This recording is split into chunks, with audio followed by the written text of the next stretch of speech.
Apa yang tidak pernah dilihat dengan mata, tidak pernah didengar oleh telinga, bahkan tidak pernah terpikirkan dalam hati, disiapkan Tuhan bagi orang-orang yang mengasihi.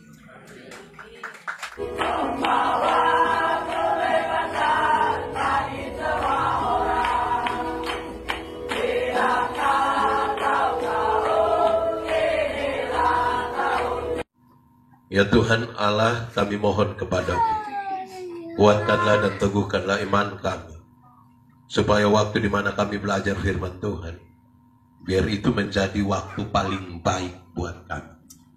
Kami mohon Tuhan jauhkan semua pengguna pencobaan, biar dalam damai-Mu kami belajar firman Tuhan. Kami rindu pada firman-Mu.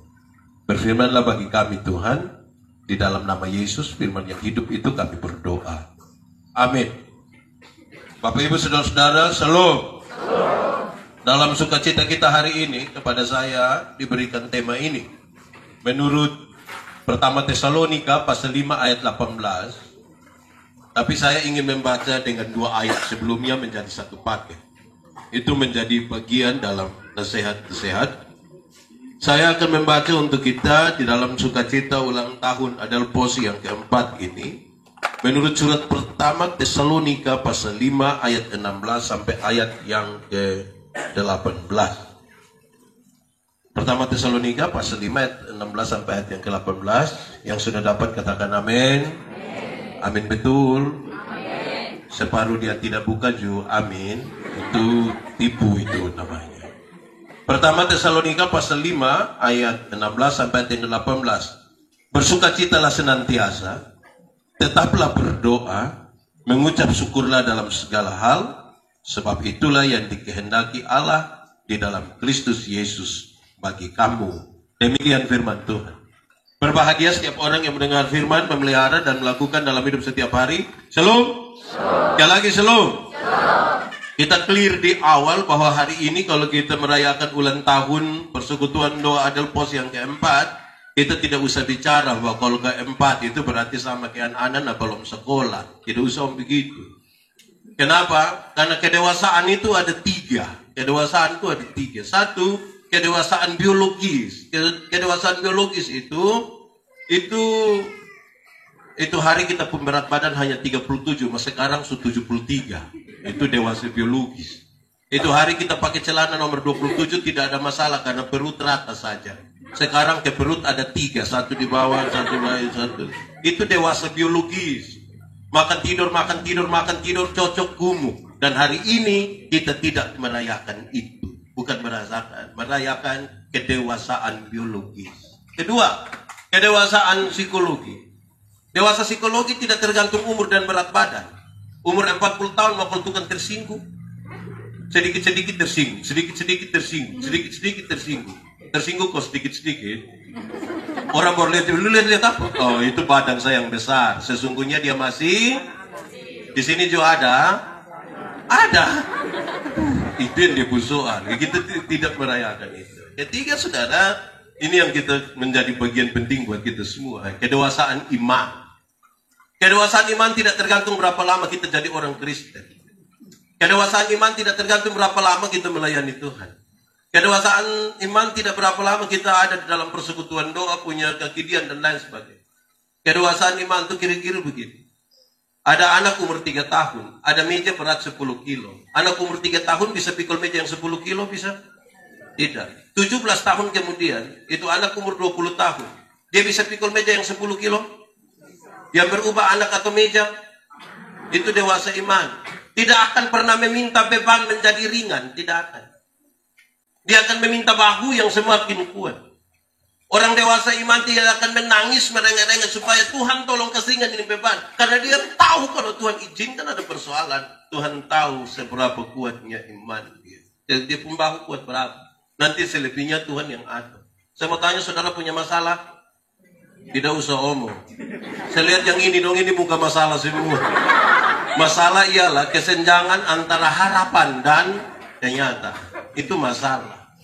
Tidak ada soal. Soal bukan soal. Cara kita menangani soal yang menjadi soal. Orang dewasa iman dalam konteks itu, dia tidak akan pernah meminta orang lain berubah. Tapi siapa yang berubah? diri sendiri yang berubah. Kadang-kadang kita terlalu batas sibuk minta orang lain berubah sampai lupa diri sendiri. Itu kita punya masalah. Karena itu sejak awal kita clear dulu. Kita tidak merayakan kedewasaan biologis. Kita merasakan dan menikmati bagaimana penyertaan Tuhan itu sempurna dalam pelayanan kita. Bukan soal berapa lama. Ada lagu dulu bilang, hidup bukan karena hari, hidup hanya karena arti. Hidup itu karena berarti. Umur 60 tahun mau tiap hari hanya bikin terceke orang. Itu berarti. Nah, saya kira itu. Nah, saudara-saudara, karena itu saudara-saudara, mari kita memahami dengan baik bahwa sesungguhnya dalam perjalanan kehidupan, berapapun kita jalani, sejauh apapun dan berapa lama kita jalani, dan dalam pengalaman pelayanan, seberapa lama pun kita melayani, ada dua hal yang tidak bisa dipilih. Ada senang, ada susah. Ada menangis, ada tertawa. Tidak ada satu orang pun yang akan memilih supaya dia senang terus. Tidak ada. Tidak akan ada orang pun yang akan memilih dia susah terus. Tidak ada. Ini sebuah hal yang sesungguhnya mengantar kita untuk ada di dalam semua sisi dalam hidup ini. Saya mau tanya, siapa di antara kita yang senang terus boleh angkat tangan? Yang dia hidup ini dia senang saja. Atau coba angkat tangan yang selama hidup dia susah saja. Ini orang begini tidak tahu bersyukur karena ketemu orang pasti dia patah leher. Bapak, hidup ini terlalu susah. Mati sudah kalau memang sudah. Dua hal ini sekarang orang jalani. Siapapun akan menjalani. Orang kaya juga pernah mengalami susah. Nanti tanya, yang kaya yang mana copitain dia. Dia pernah susah gitu. Yang miskin pun pernah mengalami itu. Bahkan dia alami sampai dia lupa kalau daun pepaya itu pahit. Ini biasa saja. Orang kota pernah mengalami senang atau tidak? Orang kota pernah mengalami kesenangan. Orang kampung pernah atau tidak? Berarti kita semua pernah mengalami itu. Dengan demikian, saudara, sikap-sikap kita terhadap situasi senang atau susah itu menjadi catatan yang penting. Supaya waktu kita melayani kira-kira 4 tahun hari ini adalah bos, kita belajar sesuatu yang lebih. Dan dalam nasihat-nasihat ini, Paulus ingin menyatakan beberapa hal untuk kita renungkan. Sejauh mana kita memberi makna terhadap lain. Pertama dia kasih tahu, bersukacitalah senantiasa. Pertama apa? Saya mau tanya, kita senang dan sukacita itu sama kok beda? Senang dan sukacita sama kok beda? Beda kok sama? Sama kok beda? Kok beda? Kok dia pun tulisan saya beda? Memang beda. Senang iya.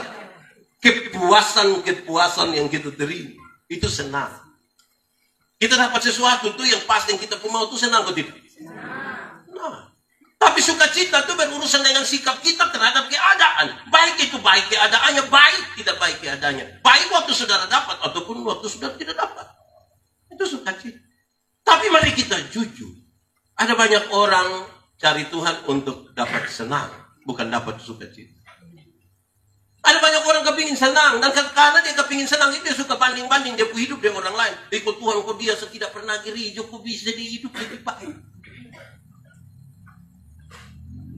Senang dan sukacita itu beda.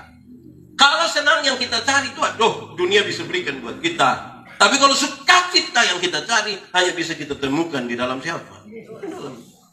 Uang yang banyak bisa membeli kesenangan, tapi tidak beli bawa yang sukacita. Tidak. Jadi jangan ukurannya kekayaan. Uang banyak beli kesenangan dunia. Tapi tidak dengan sukacita. Ini serius bagi kita di awal. Supaya apa? Kita lebih realistis berhadapan dengan kenyataan. Saya tahu persis, saudara, bahwa kadang-kadang memang banyak orang Kristen itu butuh senang saja. Menyangkut senang, Alkitab berkata, ada waktu untuk senang, tapi ada waktu untuk susah. Jadi kalau saudara sementara senang sekarang, ingat, sedikit lagi susah. Kalau saudara sementara susah sekarang, mungkin sedikit lagi mati. Kita juga tidak tahu kita hidup ini nanti mau sampai sampai. Tapi menyangkut sukacita, Alkitab berkata, bersukacitalah kapan? Kapan? Senantiasa. Mau susah, kok senang, yang penting senang itu bagian dari sukacita. Tapi senang itu bukan sukacita. Sama ke ban itu bagian dari oto, tapi ban itu bukan oto. Supaya jangan baru naik ban kira dia sudah naik oto. Jadi kalau saudara bilang sukacita itu sikap terhadap keadaan. Yang dimana tadi saya tanya, bilang saudara ada masalah kok. Saudara bilang ada toh. Sikap kita lebih penting. Orang kalau punya masalah, dia di dalam Tuhan, ini berarti dia punya iman. Kalau dia punya iman dan dia mau sukacita, semua orang percaya, orang tidak percaya, orang kaya, orang miskin, orang kota, orang kampung, semua punya masalah. Yang punya iman itu, ini bawa dia dan dia punya masalah datang di Tuhan. Karena orang yang tidak beriman tidak akan pernah bawa dia masalah datang di Tuhan. Dia beriman bahwa datang di Tuhan. Selanjutnya, dia pun keadaan bukan dia yang tentukan. Siapa tentukan? Tentukan. Orang beriman bahwa dia yang punya masalah datang pada Tuhan, bukan bawa people say. Ini serius ini. Saudara, ini sukacita ini serius. Om Yas kasih duduk di sini. Om Yas, saya dan dia ada pemarah ini sebenarnya. Ada satu waktu, beliau masih ketua Pertuni. Dorang bikin gabungan tunanetra. Dorang bikin KKR 3 hari. Terus dong kasih saya khotbah 2 malam di Tedis. Saya bilang, lu maksud apa? Pas saya mau bangun khotbah di malam pertama, saya bilang dia, Om Yas mau atau tidak kalau Om Yas bisa melihat. Dia buta. Om Yas mau atau tidak bisa melihat. Dia ketawa. Dia bilang, ketawa apa? Saya butuh yang kau jawab, bukan tertawa. Terus saya bilang begini, Om Yas, kalau ini malam, Tuhan bikin mujizat, Om Yas bisa melihat. Om Yas mau atau tidak? Dia bilang kepada saya, begini, pendeta, melihat atau tidak melihat itu tidak penting lagi bagi saya. Yang paling penting adalah saya mau tetap bersama dengan Tuhan atau tidak. Itu yang dia bilang. Dia duduk di sini. Saya bawa dia 1 malam pulang dari pelayanan di Amerasi Timur. Kami di atas mobil. Saya punya mobil punya ban belakang itu sudah rapi. Ban dalam dong sudah keluar. Saya tidak mau kasih tahu dia. Pasti dia perasaan dengan saya. Saya santai-santai saja. Tapi saya pikiran ini. Kami sampai di Wesau.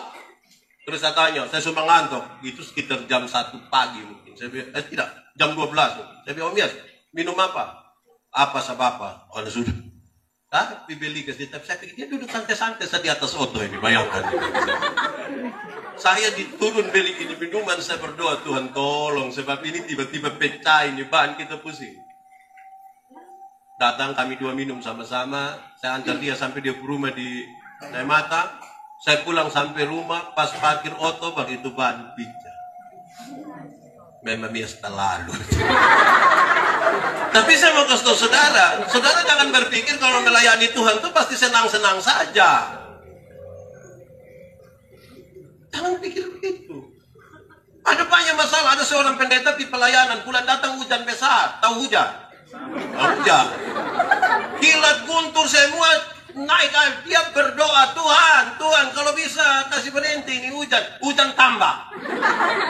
Dia protes sama Tuhan, bagaimana saya pulang pelayanan, saya melayani atas nama Tuhan, kok ini hujan jalan terus. Dia pikiran karena ada lewat hutan besar, ada kilatan ini petir itu buat dia lari sedikit, kilatan itu buat dia lari sedikit, sampai rumah dia subasa kuyup, dia marah-marah, Tuhan, kok kenapa bisa begitu? Tapi kemudian dia berpikir, kok bisa saya sampai rumah?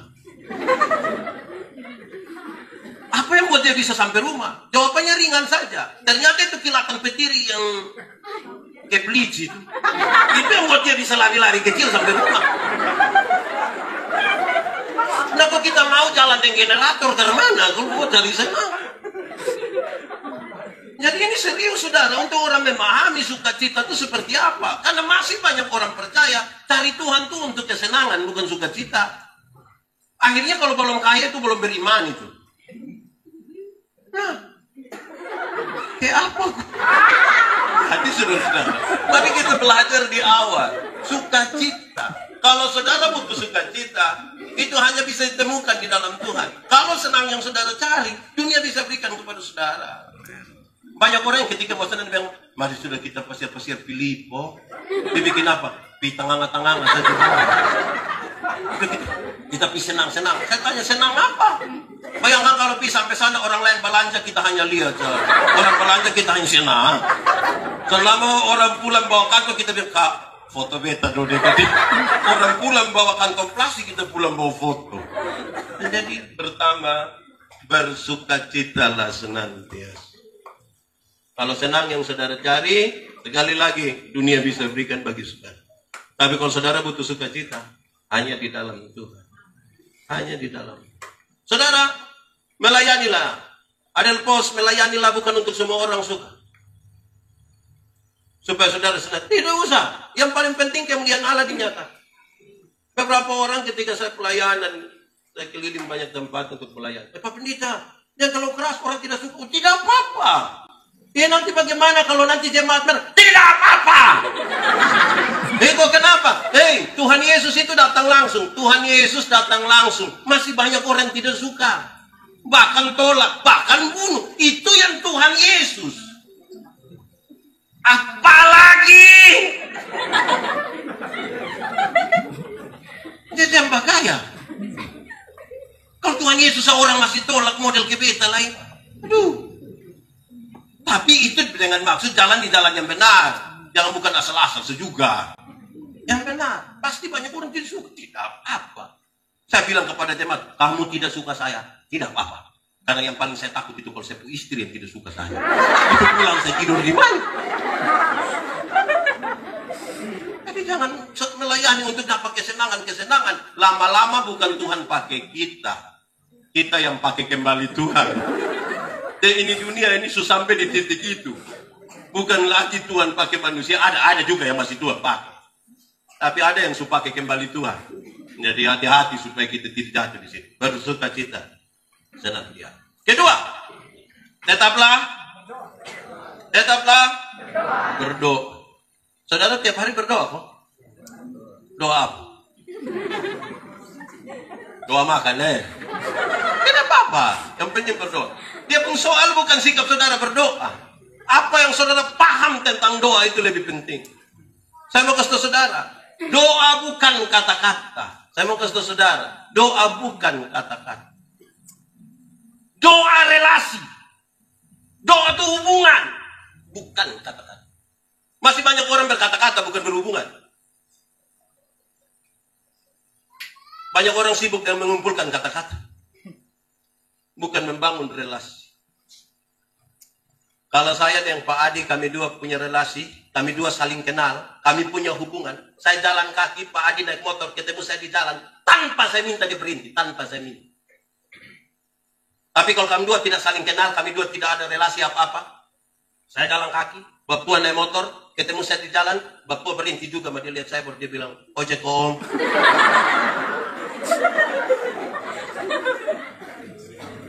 Doa itu relasi, bukan kata-kata, saudara. Masih banyak orang berkata-kata, bukan membangun relasi.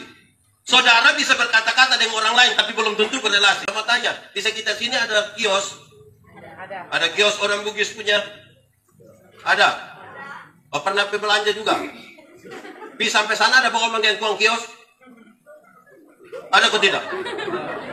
Atau pisang sana ame-ame sah? Tiba ngomong dengan tuang kios atau tidak? Saudara ada relasi dengan tuan kios? Mulai pusing sudah. Saudara kenal dia? Oh, kenal Oh, paman kenal baik. Luar biasa. Semua paman gak kenal. Ya, saudara lihat, doa bukan kata-kata. Doa relasi. Dari relasi yang baik itu. Bayangkan saudara kalau orang tidak punya relasi tapi meminta.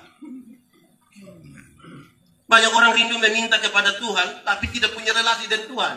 Hai, kita bermasalah kok. Bangun duluan relasi. Kalau relasi itu baik, kata-katanya ringan. Kalau relasi baik, kata-kata ringan. Saya mau tanya saudara, menurut saudara saya kenal sapu istri atau tidak? Menurut saudara saya ada relasi dengan sapu istri atau tidak? Ada. Kalau saya meminta sesuatu dari sapu istri, ringan. Karena kami dua punya relasi. Kami dua saling kenal. Kalau saya meminta teh, saya akan bilang, Ma, bikin teh saya. Gelas kecil saya, yang banyak gula. Bapak takut sakit gula. Kan saya mintanya begitu. Karena kami dua punya relasi. Kami dua saling kenal. Tidak mungkin saya meminta teh di sapu istri, saya bilang, Mama, buatlah segelas teh. Jangan terlalu banyak gula ya. Nanti papa takut sakit gula. Pas habis mantua tanya, lu sehat?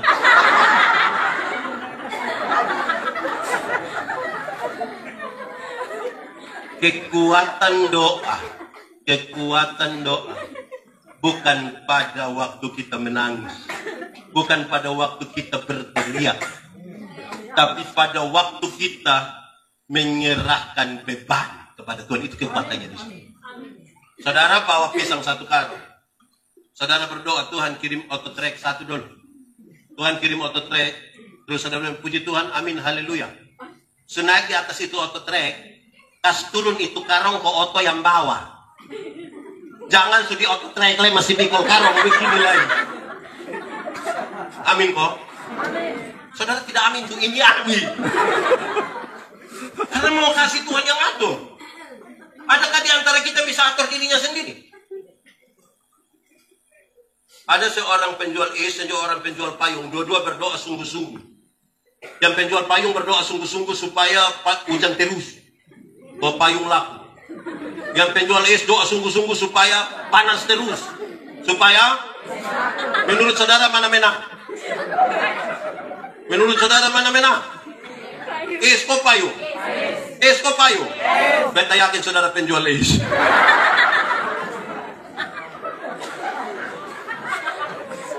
Kekuatan doa itu penyerahan total. Penyerahan total. Ini Tuhan atur. Terus kembali. Supaya waktu Tuhan atur, ada waktu panas supaya es laku, ada waktu hujan supaya tidak egois kan. Banyak orang menangis sungguh-sungguh tapi tidak penyerahan sungguh-sungguh. Doa bukan sekedar itu saja, dia tambah. Doa itu waktu di mana orang memberi seluruh pikiran, perasaan. Tuhan kuasai. Banyak orang bisa berkata-kata dengan Tuhan. Punya jam doa tetap. Punya waktu doa tetap. Tapi tidak memberikan pikiran perasaannya Tuhan kuasai. Saya mau tanya saudara. Saudara punya jam doa. Tiap hari kalau tidak berdoa itu macam ke saudara kehausan betul. Nanti saudara berdoa. Tapi tidak memberikan pikiran perasaan Tuhan kuasai. Itu berkenan pada Tuhan. Membiarkan seluruh pikiran perasaan kita Tuhan kuasai. Itu doa. Kenapa? Pikiran tuh hanya di sini, Pak. Tapi kalau kita tidak minta Tuhan kuasai, liar. Kita duduk di sini, ini mah kita pemikiran separuh ada di jalur 40. Di Penkaste, Oeleta, rekonstruksi. Kita duduk di sini, ini ada di mana-mana. Atau kita duduk di sini, semua pikiran ada di sini. Itu hanya Tuhan yang tahu. Perasaan Tuhan hanya di sini. Tapi kalau tidak minta Tuhan kuasai, lihat. Kalau itu saudara bilang, hei, tetaplah berdoa. Mari biarkan seluruh perasaan, pikiran kita Tuhan kuasai. Ketika Injil baru masuk di Sulawesi, orang-orang kampung bilang begini, kepala kampung bilang begini, hei, apa kau berdoa nak tutup mata? Kamu orang Kristen ini kalau berdoa tutup mata, musuh datang kamu mati semua. Lalu para misionaris jawab dengan ringan saja. Waktu kami tutup mata, kami berkonsentrasi. Membiarkan seluruh pikiran dan perasaan kami hanya tertuju kepada urusan nanti mati kok tidak, toh nanti juga Tuhan yang atur. Ada yang hidup, ya sudah sakit-sakit, mati. Ada yang sakit kok kita tunggu-tunggu kapan dia mau serahkan sertifikat. Kok dia sudah mati-mati. Pada akhirnya Tuhan yang akan menentukan itu semua. Amin kok. Amin. Jadi kalau saudara berdoa dari awal taruh Bapak begitu. Memang kalau memberi untuk Tuhan yang tahu tuh repot. Saya ingat tahun 1997 itu kira-kira berapa tahun ya sekarang? 35 tahun. 35. Oh, 25. Oh, 25. Tapi kita sutua yang senjata. 25 tahun lalu, saya suka seorang perempuan. Saya begini-begini suka perempuan. Itu perempuan juga suka saya. Apalagi saya dia pecinta pertama. Tapi saya, dia pun mama tidak suka saya. Setiap kali saya telepon, kalau dia mama yang ambil itu macam kayak mau bunuh mati saya. Akhirnya saya bilang dia, non, kita dua ketemu ya. Waktu ketemu, kita bilang begini, nona, tidak ada orang tua berpikir buruk tentang anak-anaknya. Dorang mau dompu anak menikah dengan laki-laki baik-baik dan bahagia sepanjang masa. Jadi non, lebih baik nona ikut nona mama mau Dia tanya beta, kak, maksud? Waktu dia tanya, beta bilang kita dua putus. Dia bilang apa? Putus. Loh?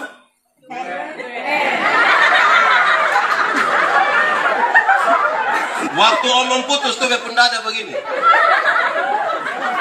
Kas putus satu nona.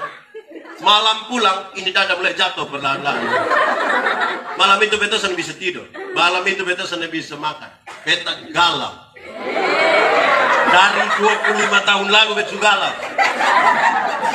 So tidak bisa semua beta kasih bangun bapak. Walaupun beta tahu harapan tipis. Beta kasih bangun bapak. Karena kami yang dulu ini kan tidak bisa omong cinta dengan orang tua dong.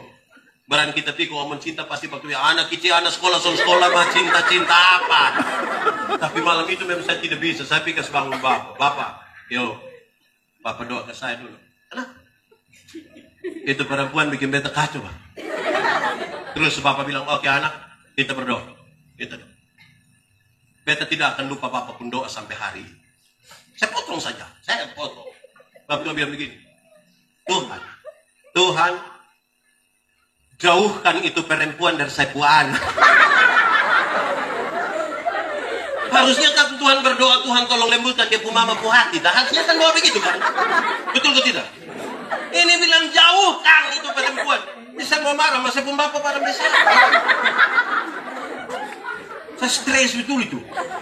Tapi saya coba ikut bapak pun 12 tahun kemudian, ketika saya menikah dengan ibu pendeta baru saya mengerti. Kalau itu hari ikut saya pun mau, saya kira itu tuh yang paling bagus. Saya tidak akan menemukan yang ini nih yang Tuhan. Fungsionalnya. Jadi kalau berdoa, biarkan Tuhan yang atur. Kita ini tuh kadang-kadang batas sibuk mau atur mode yang Tuhan atur. Saudara yakin kalau Tuhan atur baik itu tidak? Baik. Omong baik baru main. Ada orang yang berdoa itu ke teroris. Paksa-paksa bapak itu sampai. Hai. Serahkan saja Tuhan atur. Kalau saudara percaya Tuhan untuk mengatur.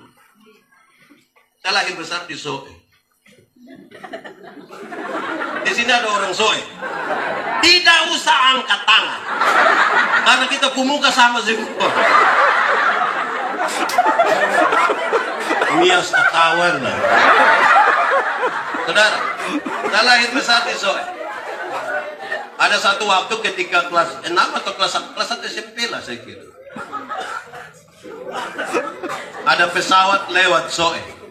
Pesawat itu jarang lewat Soe, tapi itu hari dia lewat. Saya pun tahu, ini dia mau pergi Jakarta itu. Terus saya pikir-pikir, manusia macam apa yang bisa naik pesawat itu? Apalagi dulu naik pesawat itu terlalu susah. Saya lihat dia terus saya bayangkan dan membandingkan. Kira-kira manusia macam saya ini bisa naik pesawat atau tidak? Saya lihat-lihat, tidak mungkin. Saya tahu diri. Saya sapa, bagaimana, pasti tidak bisa naik. Kubur diam-diam, saya pun. Cita-cita. Beberapa waktu kemudian ada saya pun teman SMP 1 pindah sekolah dari Jakarta ke Soe. Saya heran kok dia mau pindah. Terus satu hari, dia bilang begini, Yandi, lu mau pergi Jakarta? Yo, lu mau naik pesawat? Iya. Dia kasih saya tiket 1. Dan senang sekali saya lari cari saya bapak. Bapak, kenapa? Saya pergi Jakarta. Saya naik pesawat. Tadi, iya, ini tiket. Hebat kan? Waktu lihat ini tiga terus waktu begini. Mau pergi Jakarta. Yo, lu mau naik pesawat. Yo, lu pun tugas berdoa, belajar. Berdoa, belajar. Tidak titik. Lu pun tugas berdoa, belajar. Berdoa, belajar. Tidak titik. Bapak, harusnya Bapak tahu bahwa ini sebuah peluang. Doalah. 16 tahun kemudian. Sampai hari ini. Saya naik pesawat dalam jumlah yang tidak bisa dihitung. Tidak beli tiket, orang lain yang beli. Saya memahami satu firman yang bilang, apa yang tidak pernah dilihat dengan mata, tidak pernah didengar oleh telinga, bahkan tidak pernah terpikirkan dalam hati, disiapkan Tuhan bagi orang-orang yang mengasihi. Jadi kalau berdoa, kasih Tuhan yang ngatur. Di situ baru saya paham. Dia kasih saya tiket satu sah untuk pulang tidak. Jadi saudara, kalau berdoa itu sungguh-sungguh. Yang disebut sungguh-sungguh itu bukan waktu saudara menangis, bukan waktu saudara berteriak, waktu saudara sungguh-sungguh serahkan. Ini Tuhan. Saya tambah satu, saya semua pulang ke Sujam. Saya melayani di Alor. Ada satu waktu saya rindu mau ketemu satu keluarga. 2002 sampai 2004 saya ada di Alor. Saya pergi. Ternyata jam 9 malam sudah tidur semua. Saya marah. Manusia apa? Kok jam begini sudah tidur? Saya pulang. Besok jam 10 pagi saya datang. Orang sepenuh itu. Saya tanya, kenapa kau banyak-banyak di sini? Bapak, ibu di ini rumah sudah mati. Tahu mati? Meninggal tuh yang mati begitu. Dong so habis kas mandi, imam tua sudah pakai kebaya putih, sarung alor. Dong kas masuk di satu kamar begitu, duduk menangisi. Saya pergi sampai sana, dia suami tahu bilang saya datang. Dia suami keluar bawa dompu anak kecil 3 orang. Dia suami berlutut pegang saya pungkah. Bapak, yo, saya mau buat apa ini anak 3 orang? Saya bilang, saya tidak tahu. Memang saya tidak tahu. Kok dia bapak kandung saya tidak tahu kenapa saya harus bikin kita. Tidak usah beri harapan semula kepada orang lain, toh. Dia tidak tahu, saya tahu. Terus dia ajak saya masuk. Saya tahu dia sedikit kecewa. Tidak apa-apa, memang saya tidak bisa berikan harapan apa-apa. Masuk, dia bilang, Bapak berdoa, Yuk, tapi di pintu. Saya berdoa, kalimat pendek saja, dengan iman. Saya bilang, Tuhan, jangan kecewakan iman kami. Amin. Saya duduk kembali. Belum 5 menit, orang-orang dari kamar itu lari keluar semua. Kenapa? Ibu ini bangkit. Benar Pak. Dia semua sudah bangun lari. Dia bangun, dia jalan menuju saya. Dia bilang, Pak, saya jalan terlalu jauh, saya haus. Saya bilang, lihat kas dia air karena saya takut. Ya kok orang mati bangun jalan menuju saudara-saudara kita. Berita beredar saudara, Pak Manobe itu kalau berdoa orang mati, itu saya jalan begini. 3 hari kemudian ada anak muda satu datang ke rumah. Saudara tidak usah berdoa hujan berhenti, biar saja. 3 hari kemudian ada muda satu datang di rumah, dia bilang begini, Bapak, yo, nenek sakit berat. Tapi jadi lupa maksud. Bapak doa dulu. Tapi kenapa tidak? Oke, kita berangkat sekarang. Let's. Kami sampai di sana itu nenek ada duduk begitu, tidur begitu. Pas sampai dia bilang, Bapak, silakan doa. Saya bangun dengan iman yang sama, dengan kalimat yang sama. Saya berdoa, Tuhan, jangan kecewakan iman kami. Amin. Saya duduk kembali. Belum 5 menit, itu nenek mati. Tidak hidup lagi sampai hari ini, tidak hidup. Baru 3 hari lalu saya berdoa bagi yang mati, hidup sampai hari ini. Justru yang hidup, di situ baru saya mengerti. Tugas kita berdoa, bukan turut menentukan. Ada banyak. Saya masih di kantor Senode, saya mendampingi lebih dari 5.000 kelompok persekutuan doa. Ada yang berikan harapan abu-abu kepada Tuhan. Mari kalau bab tua yang berdoa sekali, mang tua yang berdoa 2 kali, dan kakak tua yang berdoa 3 kali. Sebenarnya siapa yang berikan kuasa itu? Siapa? Jangan bikin untuk rampas kemuliaan Tuhan, Karena itu godaan terbesar dari orang-orang yang melayani Tuhan. Dia kadang-kadang menempatkan dirinya, dia kira dia yang Tuhan. Hati-hati di sini. Tetaplah ketiga terakhir. Apa dia bilang? Kita pun tema. Mengucap syukurlah dalam segala. Ucap syukur. Saudara, ucap syukur. Kenapa mengucap syukur Tuhan mau? Dalam segala hal itu bukan berarti waktu baik sah. Waktu son baik juga. Atau yang baik sah. Tuh bilang segala hal. Mengucap syukurlah dalam segala hal. Dia mau kasih tahu kita. Cara terbaik menikmati hidup ini adalah bersyukur. Siapa tidak tahu bersyukur tidak akan menikmati hidup ini. Kenapa? Manusia selalu ada rasa ketidakpuasan. Hati manusia ini lebih besar dari alam semesta. Artinya, ini dunia dan segala isinya isi di hati manusia itu nanti kurang. Karena kita pun keinginan terlalu kuat. Cara untuk menutupi itu hanya satu. Yaitu apa? Bersyukur. Suka kita habis. Bersyukur. Kenapa saudara bersyukur? Bersyukur itu sekali lagi cara terbaik menikmati hidup.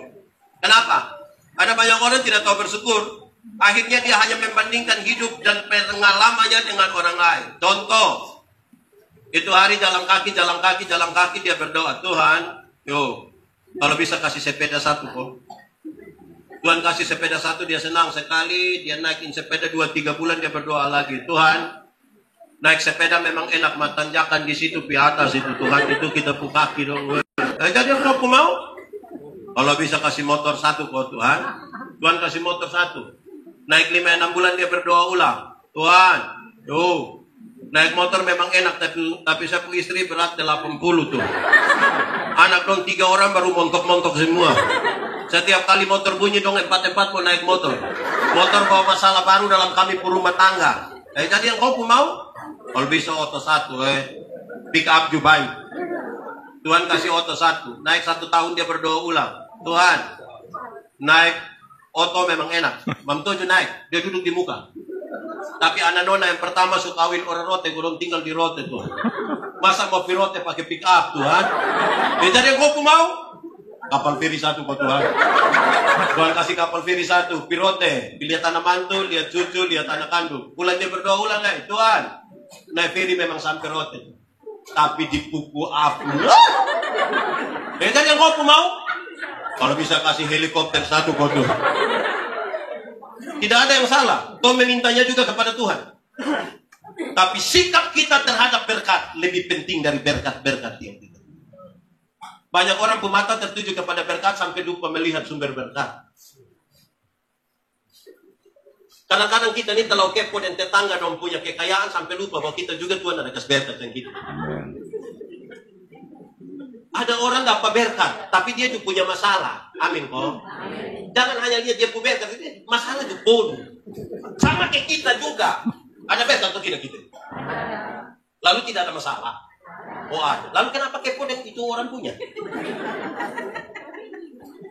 Jadi mengucap syukur cara terbaik untuk kita menikmati hidup. Nah saudara tahu, orang mengucap syukur itu, dalam mengucap syukur itu ada doa. Dan itu waktu di mana semua pribadi kita tuh tertuju pada Tuhan. Itu syukur dia pun nama. Seluruh pribadi kita tertuju pada Tuhan. Ada orang bisa mengungkapkan syukur dalam ibadah, tapi hatinya tidak tertuju pada Tuhan. Ada mama-mama dong yang kita khotbah satu di satu syukur, pas khotbah pas habis kita bilang, saudara-saudara, kita satu hati dalam ungkapan syukur bersama-sama dengan keluarga. Pas kita mau doa begini, mama-mama dong langsung rame-rame di belakang. Terus di belakang terus ini, Mam tua bilang, siap sudah, siap. Sudoa sapati. Ini buat tadi suka sepanas. Padahal hanya kacang berini boleh. Kita pusing berdoa, dia pusing dan dia pun kacang berini boleh. Syukur itu seluruhnya. Seluruhnya. Kita mau kasih. Saudara jangan pikir saudara duduk di tenda syukur ini betul-betul hati ada duit silahkan di Tuhan. Walau tahu. Kadang-kadang sebagai pendeta, saya sekarang sudah di pendeta jemaat. Kadang-kadang saya pikir aneh. Ibadah syukur. Kita pergi. Waktu ibadah, orang sedih. Pas makan!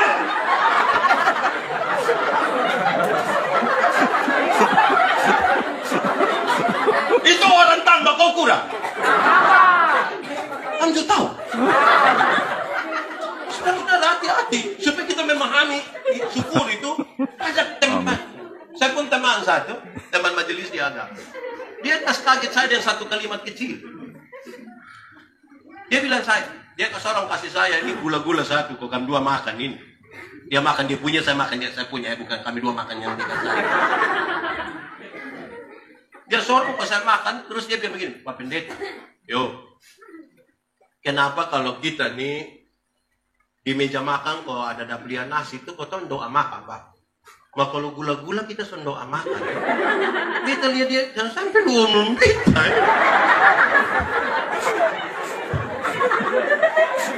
Tapi mari kita jujur, saudara. Kita juga kayak begitu, Kesabantar itu kasih kita doa. Gula-gula ada berdoa. Mana akhirnya kita terbiasa mengucap syukur itu kalau hal-hal yang besar. Yang kecil-kecil loh kita biasa-biasa sah. Rasa itu terlalu penting. Saya kakak itu dia kasih pernyataan yang saya mau jengkel dia itu jangan.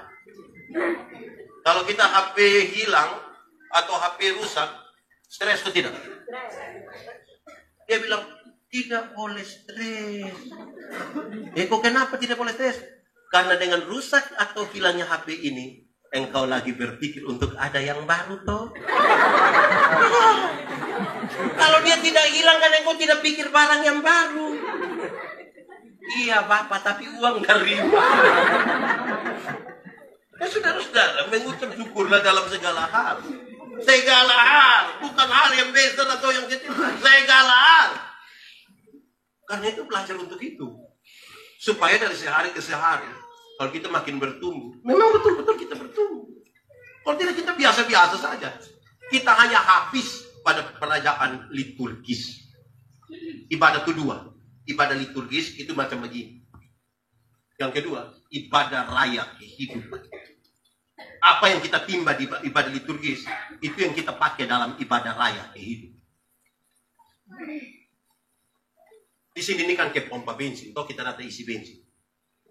Keluar, nah itu tuh yang di urusan-urusan ini. Semakin banyak kerja di sana, makin banyak di pompa bensin, kok isi toh. Nah kalau 1 tahun dia isi bensin 2 kali, kemungkinan itu motor rusak parah.